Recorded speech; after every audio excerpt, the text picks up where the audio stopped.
بناوی خوای بەخشندەی مێرەبان سڵاوتان لەبێت بەڕێزان گفتوگۆکان لەبارەی پرۆژە یاسایی بودجە بەردەوامن وا بڕیارە پێنجشەممە دەنگ لەسەر پرۆژە یاسایی بودجە بدرێت و بۆ هۆیشەوە ئێستا گفتوگۆکان بەردەوامن لایەنە سیاسیەکان بۆی کە دەنگ لەسەر پرۆژە یاسایی بودجە بدرێت لە بەرنامەی ئەمڕۆ قسە لەسەر دوایین گۆڕانکاریەکان لەبارەی کوشکی هەرێم و پرۆژە یاسایی بودجە عێراق و ئەگەر پەسەند بکرێت بەم شێوەیەی کە هەیە لە کوردستان چی ڕوودەدات پرسی موچە پرۆژەکان بازار چی بەسەردێت لەگەڵ بەڕێز مامۆستا ئەحمەدی حاجی ڕەشید پەرلەمانتاری پێشوو عێراق لە لیژنەی دارایی قسە لەسەرم پرسە دەکەین. مامۆستا بەخێربن سوپاسی ئامادەبوون دەکەین. سوپاس دەکەین. ئەگەر سەرەتا لەوە دەست پێ بکەین بودجەی عێراق لیژنەی دارایی هیچ گۆڕانکاریەکی تێدا کردووە چەندەوا بڕیار بوو ئەمڕۆ کۆبوونەوەی لیژنەی دارایی بکرێ بەڵام دواخراوە بۆ سپەی لەبەرەوەی کۆبوونەوەی لایەنە سیاسیەکان هاوپەیمانی ئیدارەی دەوڵەت هەیە هیچی بەسەرهاتووە بودجە هیچ گۆڕانکاری کەوتۆ کراوە؟ بەڵێ بەناوی خۆی بەخشندەی میهرەبان سوپاس بۆ تۆ کاک حەکیم سوپاس بۆ کەناڵە جوانەکەی پەیام خۆی من تەسەور مەکرد کە لیژنەی مالی تەواوی هەیکەلی موازنە هەڵوەشێنێتەوە و دیسان هەیکەلەیەکی تازە بکا بە بەریا چونکە ئەو تەخمیناتەی کە کراوە بۆ داهات ئەو تەخمیناتە قورسە بێتە دی و ئەو تەخمیناتەی کراوە بۆ نەفەقات زەحمەتە عێراق بتوانێ ئەوەندە نەفەقات بکە بۆیە ئەو کورتێنانە کورتێنانێکی گەورەیە لە ڕاستیان قەناعەتم بوو لیژنەی دارایی تەواوی موازنە چونکە ئەوەی کە کراوە لە حکوومەت لە کاتێکا کراوە ساری نەوت زۆر بەرز بووە ئێستا ساری نەوت دابەزیوە عێراق لە ئێستادا بەو سیارە نایفرۆشێ مەسەن ئێستا هەفتایان داناوە حالیان بە هەفتا ئەفرۆشێ بەڵام بە هەفتا ئەو بڕەنەوتەی کە ئێستا هەیە جیاوازە لەو بڕەنەوتەی کە لەناو موازنە دانراوە موازنە تایەتی 3,500,000 بەرمیل ڕۆژانە هەناردە بکەن بە 300,000 بەرمیلەکەی هەرێمی لێ نەماوە کەواتە 3,100,000 بەرمیل هەناردەکەن ئەگەر ملزەم بن بەو بڕیارەی کە قەرارە مانگی داهاتوو ئۆپێک بیدا کەواتە ناتوانن ئەگەر ئەوەی هەرێم هەر نەتوانرێ بنێرێت کەواتە ناتوانن 3,100,000ەکەش بنێرن بۆیە حیسەی عێراق کەمەکە کە کەمی کرد حاڵەتێک دروستە بێ کاک حەکیم ئەو حاڵەتەی کە دروستە بێ داهات ئێرادات کەمەکە بۆ نمونە ئەگەر عێراق 3,500,000 بەرمیل بفرۆشێ پێویستی بە 101 میلیارد دلار هەیە بۆ ئەوەی ئەو تەخمینی ئێراداتە یاخود پێویستی بە 90 میلیارد دلار هەیە بۆ ئەوەی ئەو تەخمینە ئێراداتەی کە دایناوە 134 تریلیۆن دیناری هەبێ ئەم جارەکانێ نەو دەتوانێت بە 90 دلار بفرۆشێ اینجا یاخود لانی کەم بە 85 دلار کەمتر نەبێ ئێستا بە 70 دلاری فرۆشتوە خۆ ئەگەر 3,100,000 بێ ئەوە داهاتەکە زۆر لەوە کەمترەکە ئەگەر 3,500,000 بێ بە 80 دلار بیفرۆشێ کە ئێستا بە 70 ئەفرۆشێ چونکە دوو کێشەمان هەیە تەسیرە کاتە سەر و ئیراداتە کێشەی یەکەمیان ئەوەیە سعر دابەزیوە کێشەی دووەمیان ئەوەیە کەمیە دابەزێ کەمیە چ ئەوەی هەرێمی کوردستان قەتع بوو بێ چ ئەوەی ئۆپێک لە مانگی داهاتووە لەبەرەوەی سعرەکەی تەواو نەشکێ ئۆپێک دایە بەزێنێ کەواتە ڕقمێکی تری زۆر سادەکە ئێستا خۆی ئێستا 199 تریلیۆن و 22 میلیارد ئەوە تەخمینی نەفەقات یعنی عێراق ئەوەندە خەرجیەکە هیچ بودجەیەک بەم شێوە بوو هیچ بودجەیەک مەسەلەن ئێمە لە 2021 بودجەی عێراق 164 تریلیۆن بوو گۆڕانکاریمان تیا کرد هێنامانە 131 تریلیۆن بۆیە هێنان لە 62 تریلیۆنەوە هێنامان بۆ 28 تریلیۆن ئەوەی ئێستا هەیە 64 تریلیۆن بەداخەوە لیژنەی مالی ئەبواە ئەوە مخالفەیەکی سەریحی قانونی دارەی مالیە کە نابێت لە ساسی ناتیجی قومی ئیجمالی زیاتر ئەگەر یەک تەقسیمت بۆ بکەم تەقسیمێکی زۆر بەسیط هەموو هاوڵاتیەک لای خۆی بیکە ئێستا عێراق دایناوە 199 تریلیۆن و 22 میلیارد سەرفەکان لە ماوەی 12 مانگدا باشە ئەگەر تەقسیمی 12 مانگکەین واتە هەر مانگێک 16 تریلیۆنمان پێویستە باش ڕاستە ئێستا مانگی شەشە بەڵام ئەم بودجەیە لە قانونی دارەی مالیە هاتووە بۆ 3 ساڵە ساڵی یەکەم و جووبیە ساڵەکەی دووەم و سێم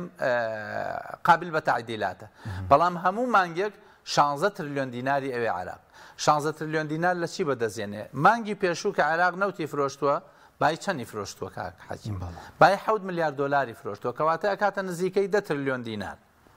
ئەو 10 تریلیۆن دینار تەبەن دەناکە نۆ شتەیەەکە 9 تریلیۆن دینار تا 16 تریلیۆن 7 تریلیۆن دینار کەسرمان هەیە ئەگەر ماگانە 2 تریلیۆن دینار داهاتی غیر نەوتی بێ ماگانە هەرێم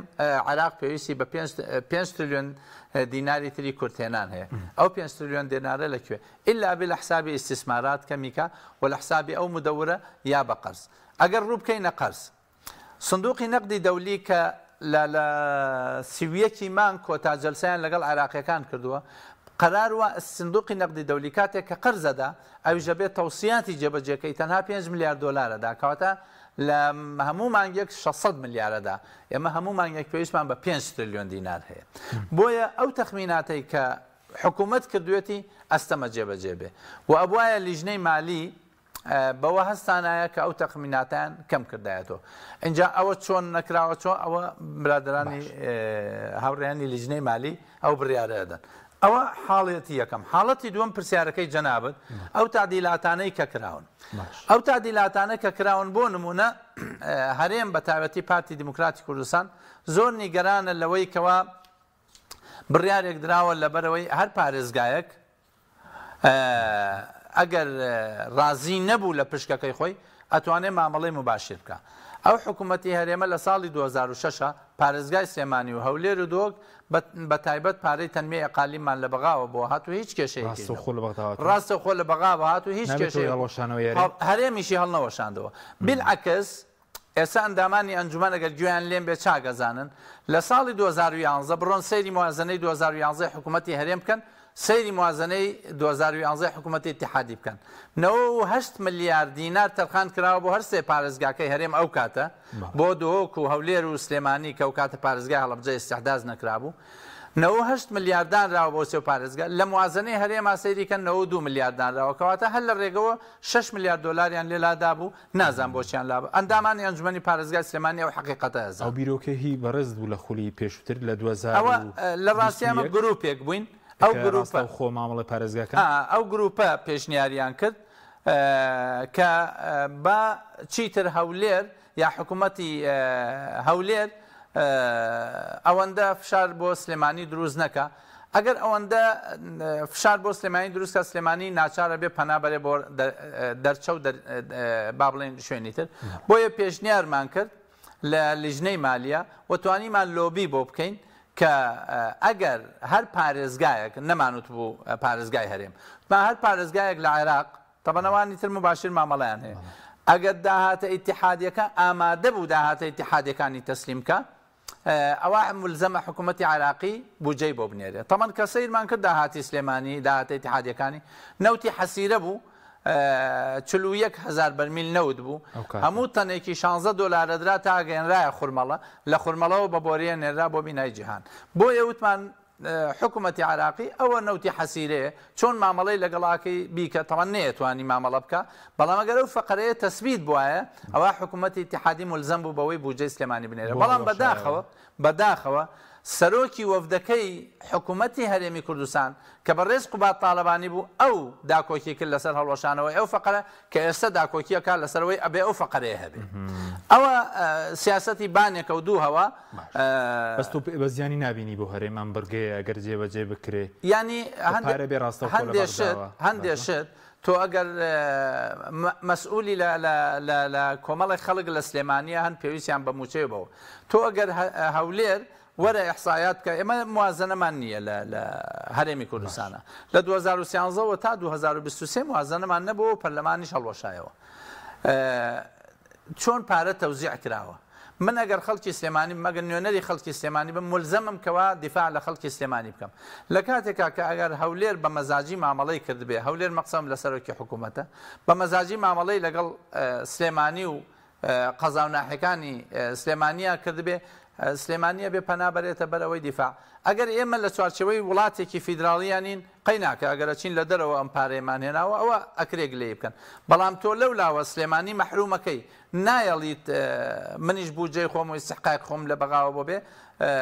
بە چ منطقێک مامەڵە لەگەڵ ئەم قەزیاکەی بۆیە پارە هاتووە لە 2006 لە 2007 بە هیچ شێوەیە ئیشکال نەبوو هەڵیشی نەوەشاندووە. ئەقلیم هەرێمێکی دەستوریە کاک حەکیم، ینی ئەم مزایەداتە با بەس بێ. پیتاکی خۆراک بۆ مباشر لە بەغاوە دێ بۆ پارێزگاکان و هیچ ئیشکالێک دروست ناکە، خۆراک ڕاستەوخۆ دێ و هیچ ئیشکالێک دروست ناکە، خۆغەرێم سەرپەرشتی ناکە، دەرمان ڕاستەوخۆ وەزارەتی سەحای نێرێ و هیچ ئیشکالێک دروست ناکە. ئەم فکرەیە چییە کە دروست بوو؟ ئەگەر پارە بێت بۆ پارێزگای سلێمانی ئەوە هەرێم هەڵەوەشێتەوە. ڕەنگە برادرانی پارتی ترسیان لەوە هەبێ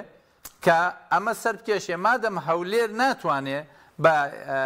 دادگەری مامەڵە بکات لەگەڵم پارێزگانە، دوور نییە ڕۆژانێک بێت کە خەڵکی سلێمانی لە ڕێگەی ئەنجومەنی پارێزگاکەیەوە یاخود یەکێتی دەوای ئەوە بکە کە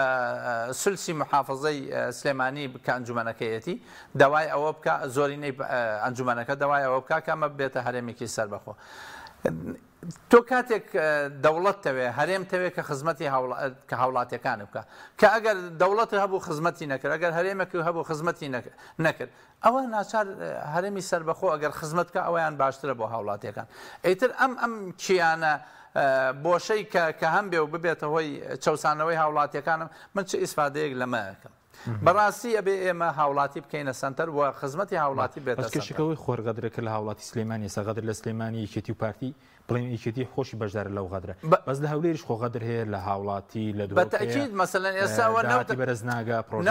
نەوت ئەفرۆشتێک کاک حەکیم ئاڵێن حسابی نەوتمان سفرە، بەڵام ئەو نەوتەی لە ناو داخلا ئێستا تا ئێستا ژە نەوتە دەرهێنرێەوە درێ بە مەسافی هەرێم ئەڵە پارەم نییە، ئەی پارەی و نەوتە چی لێکرێ؟ ینی نەوت بە پاڵاو ناوخۆیەکان دەفرۆشت؟ بەڵێ لە ئێستادا نەوت بە پاڵەوە ناوخۆیەکانە فرۆشتێ بە تەنکەر تا ئێستا مامەڵەی پێوە داهاتەکەی تا ئێستا دیان نییە، وەزارەتی نەوت و وەزارەتی دارایی هیچ حسابێکیان دیان نییە. بۆیە ئەو حسابانە حسابێکی دیکە کاک حەکیم کە لە نەسی قانونی ئیدارەی مالیە هاتووە کە ئەو قانونە من پۆستێکم لەسەر نووسی و تویتیشم لەسەر کردووە. ئەو قانونە لە دوو خولە تعدیل کراوە. ئەو دوو خولە دوو وەزیری کورد وەزیری دارایی بوون، کردووکیان ئەندامی مەکتەب سیاسی پارتی دیموکراتی کوردستان بوون، بۆ فریای ئەو ناوەڕۆکی قانونی ئیدارەی مالی نەبوون. قانونی ئیدارەی مالی زۆر بە کورد و کرمانجی ئەڵێ داهاتی ئیتیحادی ئەبێ بێتەوە خەزێنەیەکی موحد، یعنی یەک خەزێنە هەیە لە بەغدا، هەرچی داهاتی ئیتیحادیە نەوتە زەریبەیە گەماریگە بێ بچێتەوە خەزێنەیە. ئەمە بۆ برادرانی پارتی وەزیرەکانیان بۆ ئاگایان لەم خاڵە نەبوو. لەوە خەتەرتر کاک حەکیم قانونی ئیدارەی مالی مادەی 1 فقرەی 8 حەزەکەم ئەوانەی کەوا مختصن لە شؤونی مالیە بڕۆن سەیری ئەو فقرەیە بکەن کە ئەمە برادرانی پارتی دیموکراتی کوردستان ئەوەی ئێستا کە لە لیژنەی مالیایە ئەوە داکۆکێکە لەسەرەوەی فقرەدانێت دایناوە کە موازنەی هەرێم بريتية لبلانيكي جداول تخمين إيرادات ونفقات يصادق عليه برلمان كردستان ومن ثم يرسل إلى وزارة المالية والتخطيط الاتحادية ومن ثم يدرج في الموازنة العامة. أجر برادراني بغداد أما بكن بحجة بلين موازنتها نناردوا أبو إما لبروي لبرلمان مصادقتها نكردوا موازنتها نناردوا بشكي هريم ديارنية. يعني أمانة خويان بهانة دن بدرس. عندي ياساي بوجه لبرلمان لا قانوني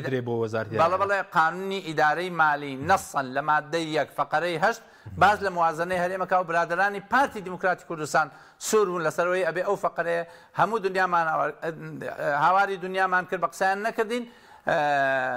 بس باسو آمانز رحيم وتيبالي أبي أو نص زور غلطة أبي نص جواز دامن بلام نبقسي ما يمكن نبقسي آمانز رحيم شان. باشا لسر باش كوت جيست برجيك دان دراو لسر باش كوت لو تعديلاتي كراو برجي دوان زير لليجني دارایی پاشە کەوت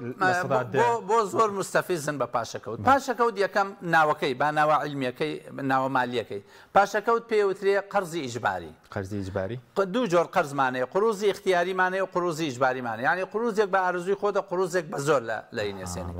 لە هەر وڵاتێک کە قەرزی کرد لە موظفەکانی دوو حاڵەت هەیە یا فائیدەی لەسرە یا بەبێ فائیدەیە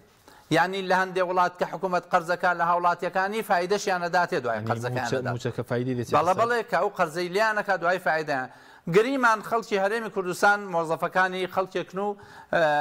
بشويك لشون سونا أخون بالله ما قرضك ليه عن كراوة لدنيا أوي كقرضك أبي قرضك بداته إن جاء لك أي هني مشكلة خويتي مشكلة فرمان بركنية لا استدا فەرمانبەرانی هەرێم قەرزێکیان لێ کراوە قەرزەکە مەبلەغەکەی دیارە هەموو موظفێ هەموو فەرمانبەری ئەزانێ حکوومەتی هەرێم ملزەمە چونکە حکوومەتی هەرێم ئەم قەرزەی وەرگرت کێ بیداتەوە ئەبێ حکوومەتی هەرێم ئەم قەرزە بدات بەڵام پارەمان نییە مشکلەی خۆیانە لەکوێ پایەکەنە بێ اینجا بەڵگەیەکی تر کە پارەیان هەیە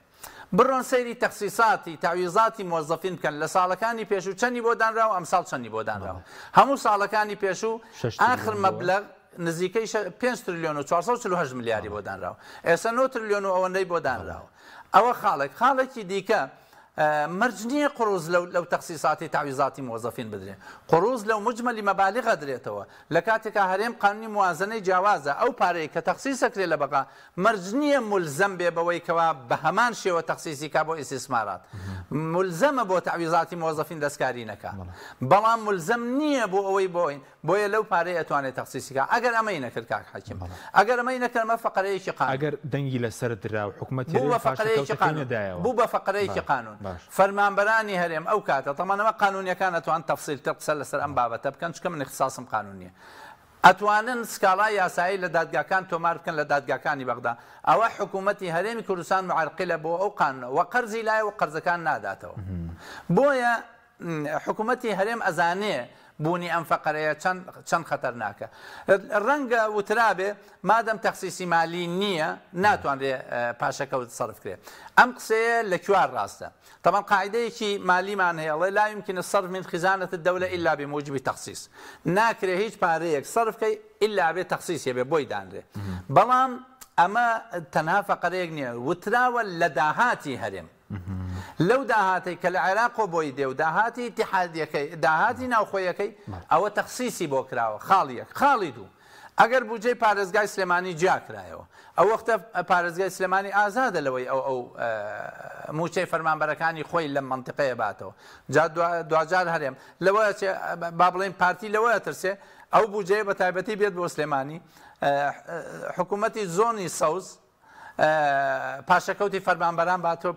فەرمانبەرەکانی ئەو چاڵوێستێکیانە بێ پاشەکەوت وەرنەگرنەوە بۆیە یەکەم ئەم پاشەکەوتە حکوومەتی هەرێم ملزەمە کە بیداتەوە ئەو قەرزەکەی کردووە ئەوەی کە قەرزی کردووە بێ قەرزەکە باتەوە بەوەی کە قەرزی لێکراوە ئەوە مەسئولیەتی حکوومەتی عێراق نییە چونکە قڕوز لە قانونی لە دەستورە هاتووە کاک حەکیم قڕوز لە دەستورە هاتووە مادەی سەودەی دەستورە فەقەرەی دووەمە قڕوز حکوومەتی هەرێم ناتوانێت قڕوز بکە ئیلا بە موافقەتی حکوومەتی اتحادی قەرزی دەرەکی و قەرزی ناوەکیش ئەم هیچ قەرزێک ناتوانێت لا بە موافقەت نەبێ قەرزی دەرەکی هەر بۆی نێبیکە چونکە بۆ قەرزی دەرەکی نووسراوە ئیبرامها وتەوقیعها دانوستانی قەرزەکە واژووکردنی حکوومەتی اتحادیەکە حەسریەوە لە مادەی سەودەی دەستور حەسریە قڕوزی ناوخۆیی ئەبێ بە موافقەتی حکوومەتی اتحادی بکرێ ئێستا قەرزێکی کردووە یەکەم مخالفەی کردووە پرسی نەکردووە بە حکوومەت دوو ئەگەر لە قوانینی خۆیان ئەمەی بە قانون کردووە یانە بە قانون نەیکردووە بە هێن کردوێتی بە تعلیمات کردوێتی تعلیمات لا يرقى إلى مثابة القانون تعلیمات ناگاتە مستەوای قانون بۆیە مخالفەی یەکەم کەوا بە قانون نەیکردووە بە تعلیمات کردوێتی قەرزەکەش ناداتەوە بۆیە ئەوانە ئەتوانن لە ڕێگەی کۆمەڵی محامی شارەزاوە ئەگەر ئەم پاشەکەوتیان نایەوە سکاڵای یاساییان بۆ دادنەی مامۆستا داوە من مەسەڵەن کەسێکم لەو مەجالا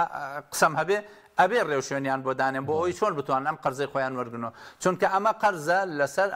کاک حەکیم لە مەسئلەی دینە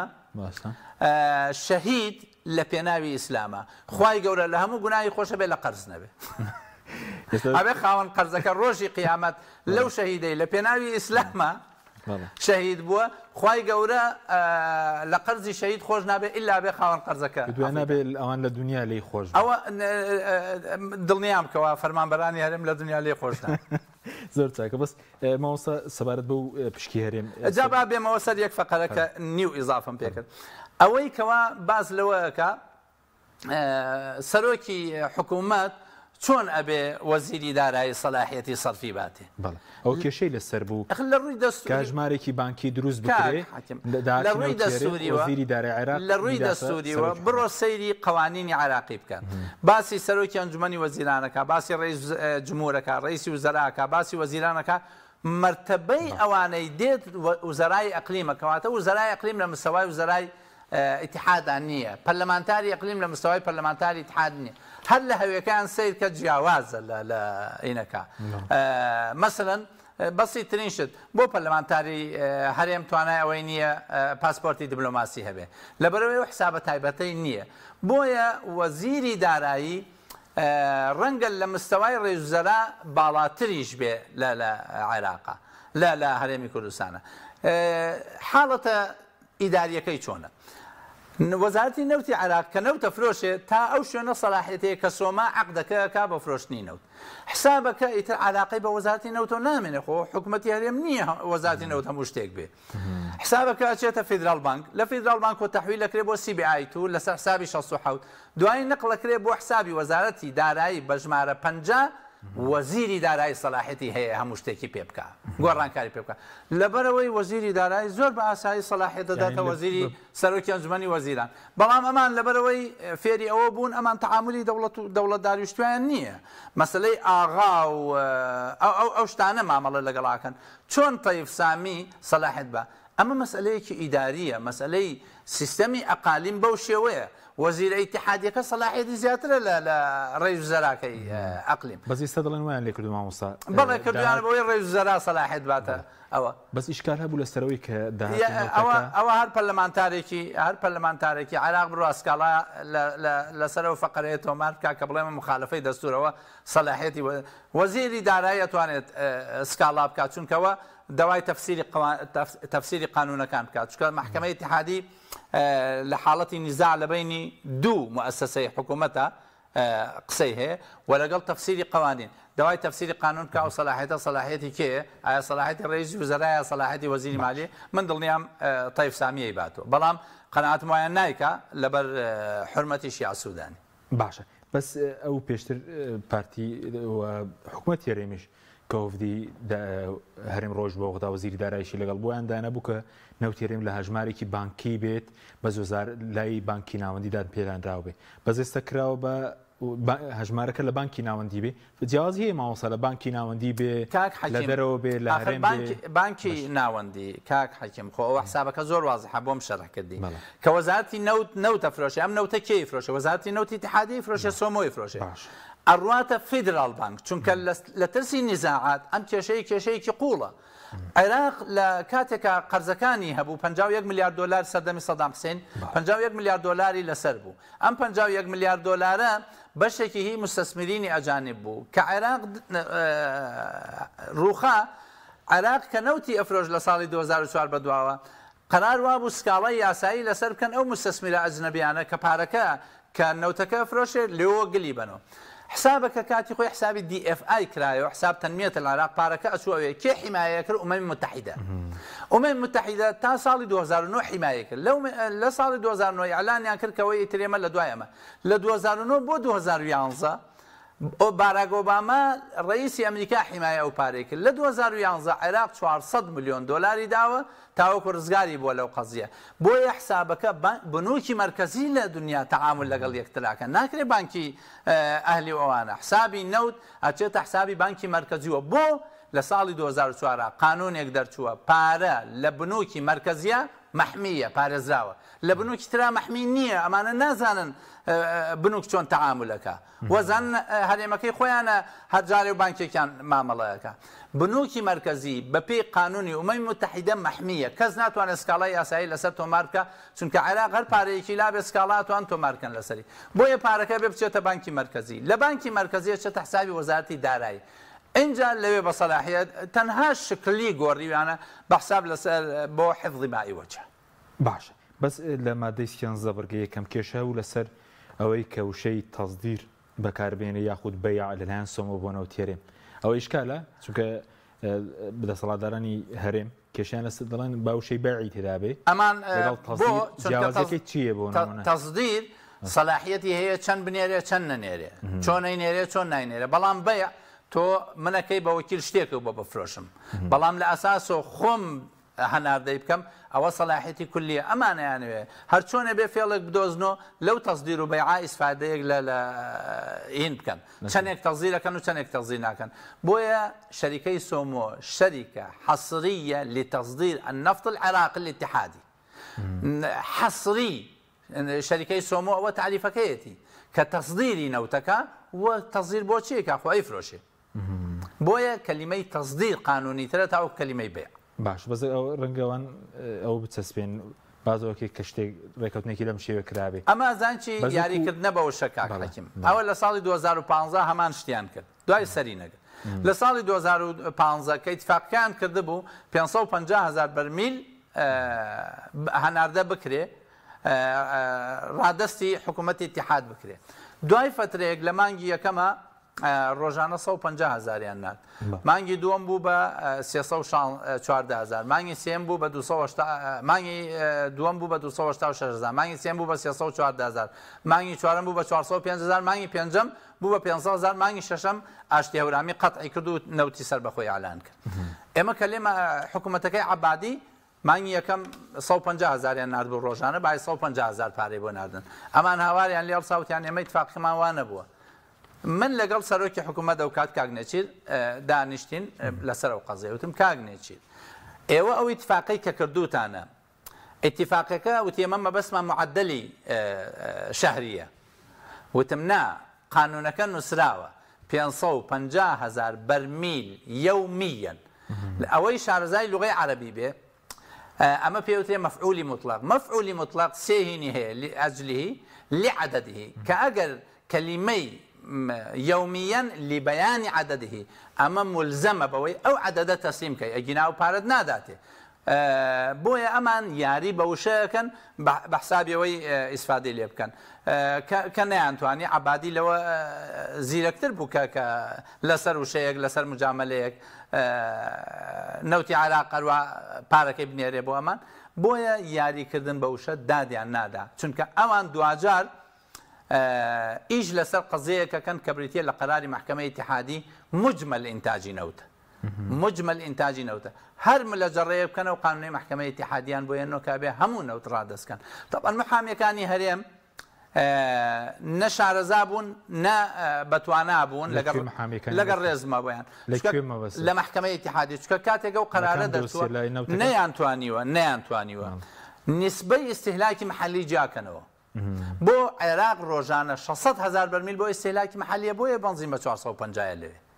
لهرم كألم مجمل إنتاجي نوت أجر همون نوتك تسلم إذن أبوايا محكمة اتحادي بيوتايا أو نوت مجمل إنتاجي نوت ما عدا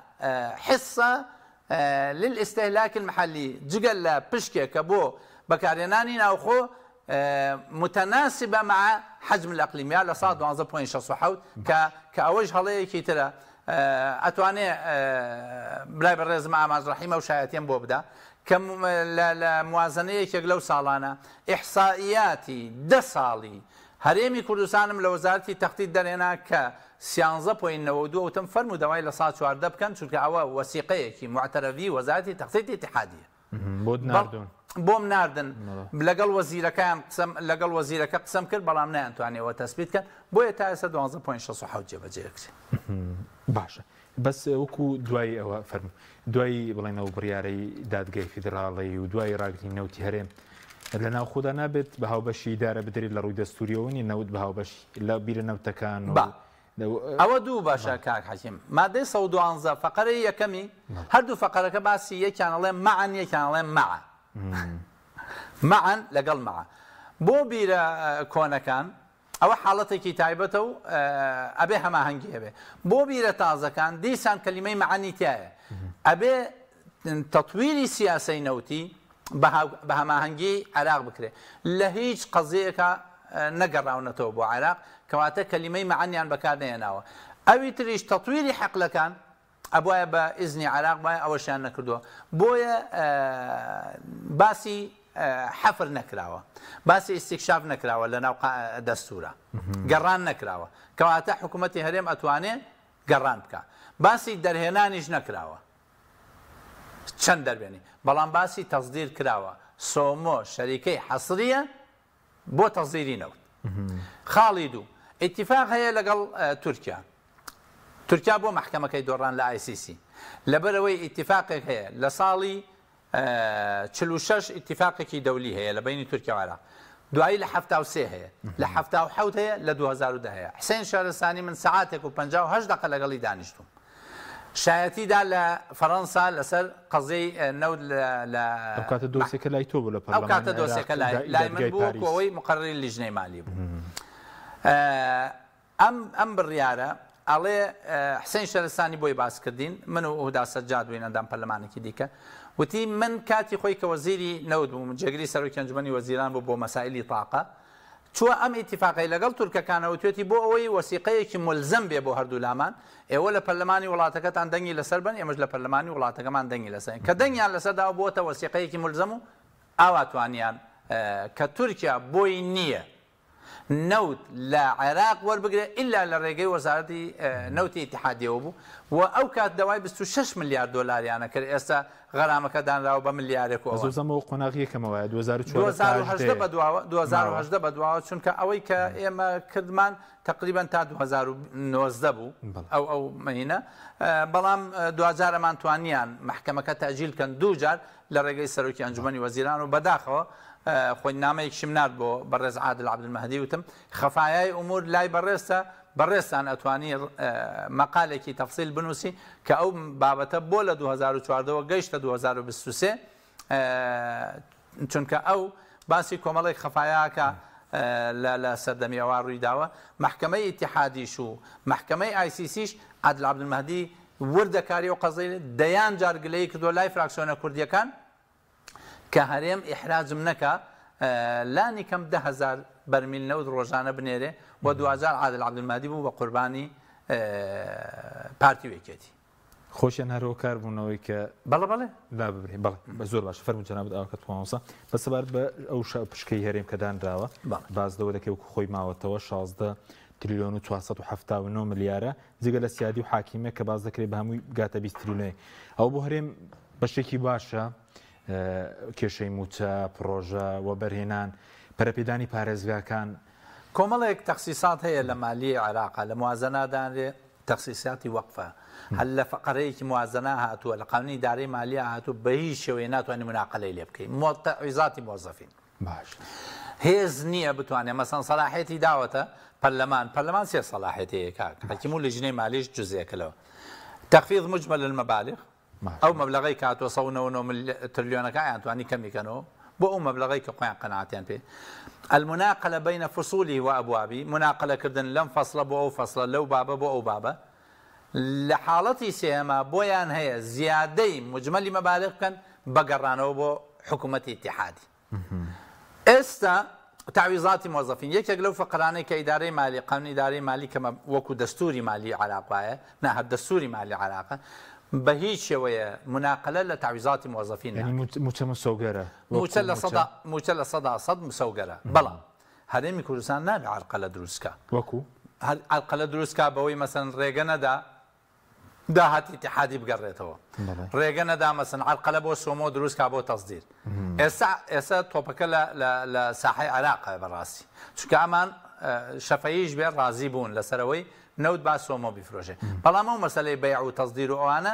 جۆرێکە لە عرقلە دروستکردن لە حاڵەتێکە مەسەلەن وەزارەتی نەوتی عێراقی قەناعەتی بەوە هەیە چونکە ئەو پارانەی کە ئەنێرێ هەروە ئاسان ناڕوە وەزارەت دیوانی ڕقابەی مالی ئیتیحادی مەسئولە لە هەموو دینارێک کە لە وەزارەتی مالیە دەرەچێت ئەبێ عینی بکە مانای چی ئێستا کە دەڵێ دیوانی چاودێری دارایی وردبینی بکە مانای چی وردبینی دیوانی وردبینی ئەبێ ئەو پارانەی دێنە هەرێم لەسەر بۆ چی تەخسیس کراون بۆ ئەوە سەرفکرێن في حالة عدم وجود الموازنة کارێ موازنەی نەبێ بەس موازنەی هەبوو ئەبێ بە هاوکاری لەگەڵ دیوانی ڕقابەی مالیە بێت وردەکاری بزانێ بۆچیان سەرف کردووە بووەتە تەشریع ئەو قانون ئەگەر لە قانونەکەی عێراقا تەخسیس کراوە بۆ شتێک ئەمان بەبێ قانون تەخسیسیان کرد بۆ شتێکی تر دیوانی ڕقابەی مالی بۆی هەیە لیان بپرسێتەوە و دیوانی ڕقابەی مالی کاک حەکیم من لە تەصدیقکردنی حساباتی ختامی حکوومەتی اتحادیا بووم لە زۆر فەقەرا دیوان ڕقابەی مالی مخالفاتی هەرێمی تۆمار کردووە و تەصدیق کراوە و دانراوە بۆ ئەو ڕۆژەی کەیانەوێ حساب بکەن لەگەڵ هەرێمی کوردستانە لە زۆر مەلەفاتە لە میزانی مراجعە یەکێک لە تەقریرەکانی دیوانی ڕقابەی مالی ئازانی باسی 21 تریلیۆن دینارەکە کە هەرێمی کوردستان بە بیگەڕێتەوە بۆ عێراق. باشە کاتمان زۆر کەمەوە چوار خولەکێک بەس سەبارەت بە پەرەپێدانی پارێزەکانی 176 میلیارد دانراوە 276 میلیارد و 550 میلیۆن دینار بۆ بودجەی پەرەپێدانی پارێزەکان. ئەم پارەیە ئەبێت پارێزگای سلێمانی ئەنجومەنەکەی داکۆکی بکە ڕاستە و خۆ لە بەغا وەری بگرێت چونکە بێتە هەرێم ناگاتە دەستیان. ئەگەر بیژڵێن ئەمە مەسئلەی هەرێم هەڵوەشێت نەخێت لە 2006 ئێمە ئەنجومەنی پارێزگای سلێمانی 56 میلیارد دینارمان بۆ هات لە بەغداوە ڕاستە خۆ وەفدێکمان چوو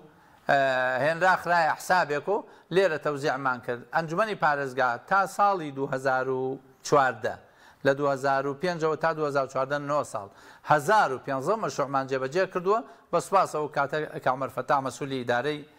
حکوومەتی سلێمانی بوو ساڵانە 200 میلیاردی خستە حسابی ئەنجومەن جگە لەو پارەی کە لە تەنمەی ئەقالی مەهات بۆیە توانی زۆرتری مەشاریع بەس مامۆستا ئەگەر کێشە دروست نەبێ لە عێراق و لە هەرێمیشەوە چاوەڕێی ساڵێکی باش دەکەی بۆ خەڵک کوردستان کە بۆ 3 ساڵیشەم بوجێ ئەم ساڵی یەکەمی وجوبیە لە ڕاستیا ئەو قەزیە زۆر قورسە ساڵی دووەم و سێمەوەکو یەک بمێنێت چونکە سیاری نەو دەگۆڕێ کەمیەی ئینتاجە گۆڕێ بۆیە جەدوەلەکە کامیلەن ئەگۆڕێ وەکو وایە تەنها ئەمە بۆچی کراوە کاک حەکیم ئەگەر لە حاڵەتێکە حکوومەت نەبوو بوجە نەبوو ئەو بوجەیە بۆ ئەوەی حساباتی ختامی هەبێ تەقاریری مالی ئیشی پێ نەکرێ چاوەڕێی ئەوەکەین کە مشکلەی موچە نەمێنێ بەمەرجێ حکوومەتی هەرێم عەرقەلە دروست نەکە ئەگەر حکوومەتی هەرێم هەر عەرقەلەیەک دروست بکە لە بەرامبەر حکوومەتی اتحادیە بۆ ئەوەی ئەو پارەنەیە بێوێ کێشەیەک دروستکە و فەرمانبەران وا تێگەێنێ کە حکوومەتی اتحادی موچە نانێرێ ئەوە حکوومەتی هەرێم سەهوە ئەو فەقەرەی کە ئەڵێ بودجەی پارێزگاکان بە تایبەتی ئەنێرێ سلێمانی بودجەی خۆی وەرەگرێت و کێشەکە بۆ شوێنی تر دروستەوێ بۆیە بەزالەتی وەرگرتنی بودجە کێ بڕیار لەوەدا سلێمانی وەری بگرێت ئێستا پارتی و یەکێتی جاریوە بینیان زۆر باشە ئەمڕۆکەنینی قوبات تاڵبانی مەسرور بارزانی هەبوو بەیەکەوە ئەوە لە خەمێکا بوون چۆن بچنەوە هەر چۆنێک بوو بگەڕێنەوە ناو ئەو حکوومەتە ئیتر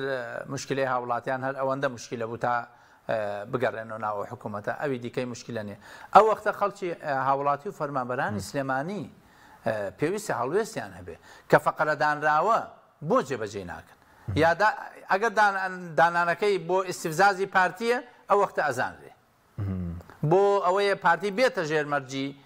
یەکێتی ئەوە ئەزانرێ ئەگەر داکۆکیان نەکرد لەسەر هەمان ڕێتم ڕۆی سلێمانی هەر ئێستا کە کێشەی موچە بووە پرۆژە بۆ پرۆژه سێ بچەند ساڵە بۆ هەردووکیان وەکو یەک بەشدارن شەریکن وایە پارتی و یەکێتی ینی تەنیا لە مەرتەبە ینی هەمیشە ئەبێ بڵێن پارتی سەرۆکی حکوومەتی لایە کەواتە پارتی بە دەرەجەی ئەساس یەکگرتوو بە یەکێتی بە دەرەجەی دووەم گۆڕان بە دەرەجەی سێم ئەگینا مەسئولیەتەکە تەوزیع بێ بەسەر ئەوان باشە کەمتر لەنی خولک سەبارەت بە دۆلار خەڵک چاوەڕێەوە بوو دابەزێ بوجە پەسەند دەکرێت گەر بوجە پەسەند کرێ بەو نرخە فەرمیە دۆلار چکە نرخەکەی لێ دانراوی چی گۆڕانکاری ئەو نرخە سابتە ئەو نرخە وەکو خەبەرێک کە بیدەن تەنها لەبەر یەک شتە کاک حەکیم ئەو کاتی خۆشی زۆر تەوزیحمدا عەلاقەی بوجە بە سیاری دۆلارۆ نییە ئەڵێ ئەوەندە نەوت هەناردەیەکەین بۆ تەخمینی پارە سعری هەر بەرمیلێکی بە ئەوەنە دۆلار ئەم دۆلارە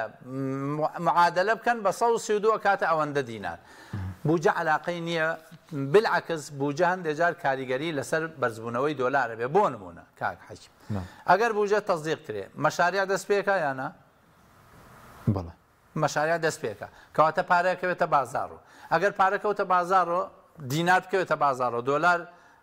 بەرزە بێتەوە یان نزمە بێتەوە با خەڵک خۆی تحلیل بکەن باش بەس چاوەڕێ بکەین کە هەوڵ هەیە بۆ دابەزاندنیشی وایە لەیان زۆر هەوڵیاندا کاک حەکیم ڕاستیەکەی زۆر هەوڵیدا شیا سوودانی هەرچی دەرگایە لێیدا بەڵام ئەوە نەتیجەکەیەتی کە ئێستا 147 و 600 بەڵێ سوپاس دەکەم مامۆستا ئەحمەدی حاجی ڕەشید مادومان کردی سپاس بۆ ئێوە سپاس بەوە بینەرانی بەڕێز سپاس باوکاران خواتان